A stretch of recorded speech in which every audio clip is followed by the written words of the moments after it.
कुरनूर धरण शिंदखेडवरूनही जाता येतं, मोट्याळ मार्गे पण जाता येतं, मोट्याळ कुरनूर मार्गे आणि चप्पळगाव मार्गे हे सोयीचं होतं कारण डांबरी रस्ता आहे, नॉनस्टॉप जाता येतं आहे बावकरवाडी फाट्यावरून. हा बावकरवाडी फाट्यावरून जाणारा हा रस्ता आहे. इथे वन्य प्राण्याचं सुद्धा संरक्षण केलं जातं. पुढे गेल्यानंतर आपल्याला पाहायला मिळेल इथं अक्कलकोट नगरपालिका आणि स्वागतनगर ग्रामपंचायतसाठी पाण्याची व्यवस्था करण्यासाठी पंप हाऊस बांधलेले आहेत. थोडंसं पुढं आले की हा दिसतो महादरवाजा धरणावरती दाखल होण्यासाठी. आणखीन थोडंसं पुढं गेलं की तिथे आहे महादेवाचे मंदिर, जे धरणासोबत या मंदिराचं बांधकाम झालं. मंदिर परिसर स्वच्छ आहे, चांगला आहे. आपण भेट दिला तर नक्की दर्शन देखील घेण्यास मन करेल असा हा परिसर आहे. आणि अगदी मंदिराच्या समोरच कुरनूर धरणाचं बॅकवॉटर आहे. इथं अक्कलकोटमधील नागरिक पर्यटनासाठी सुद्धा येतात. सुट्टीच्या दिवशी वगैरे इथे फिरायला येतात. अथांग पसरलेला पाण्याचं दृश्य पाहून मन मोहित होऊन जातं. आमच्या तालुक्यासाठी हेच एक समुद्र असल्यावानी आहे, कारण तालुक्यामध्ये एकमेव असा धरण आहे. हे महादेव मंदिर आहे, आपण पाहत आहात, दर्शन घ्या. हा आहे कुरनूर धरण.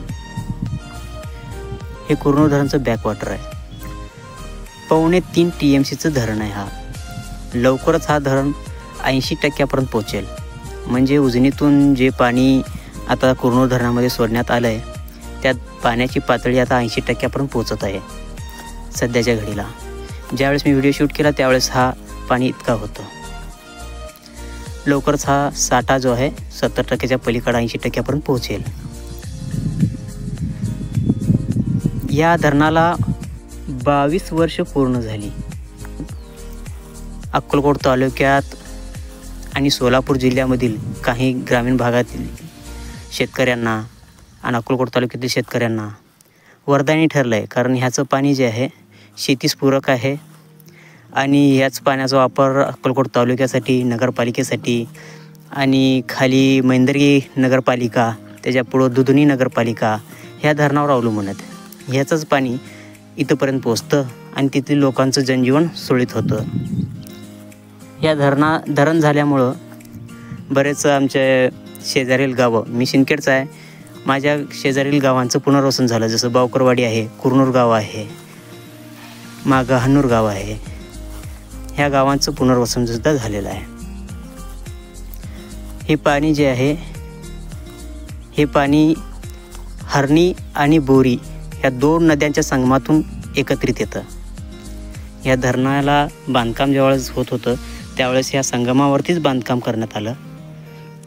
या धरणाच्या पाठीमागे ज्या ज्या मान्यवरांचे हात आहेत, ज्यांनी याला हातभार लावला धरण पूर्ण व्हायला, त्यांचं खरंच आम्ही ऋणी आहोत. जे माजी आमदार तानवडे साहेब, माजी गृहमंत्री आणि आता आमदार सिद्धाराम म्हेत्रे आणि चालू आमदार कल्याण शेट्टी साहेब, या सर्वांनीच हातभार लावला आहे. त्यासोबतच लोकल म्हणजे कुरनूर गावचे बाळासाहेब मोरे यांनी देखील बरेच प्रयत्न केले. ह्या सर्वांच्या सहकार्याने हा धरण झालेला आहे. सध्या परिस्थिती अशी आहे की ही नोटीस देखील शासन द्यायला लागलं आहे, कारण धरणाची पातळी आता वाढायला लागली आहे. जर पूरसारखी परिस्थिती येऊ नये, अजून पावसाळा शिल्लक आहे, त्याकरता ही नोटीस देऊन लोकांना, नागरिकांना, नदीपात्राचे शेजारी शेतकऱ्यांना सुरक्षित राहण्यासाठी आवाहन करण्यात येत आहे. एकंदरीत हा धरण परिसर आहे आणि धरणा शेजारील जे शेतकरी आहेत ते सर्व जमीन बागायत आहेत. या सर्व शेतकऱ्यांना पाणी पुरवठा केला जातो. बदल्यात ते पाणी परवाने देखील दिलेले आहेत आणि ते पाण्याचा करसुद्धा वसूल करतात. धन्यवाद व्हिडिओ पाहिल्याबद्दल. आपण जर पहिल्यांदाच माझ्या चॅनलला असाल तर चॅनलला सबस्क्राईब करा, व्हिडिओला लाईक करा आणि जास्तीत जास्त शेअर करा.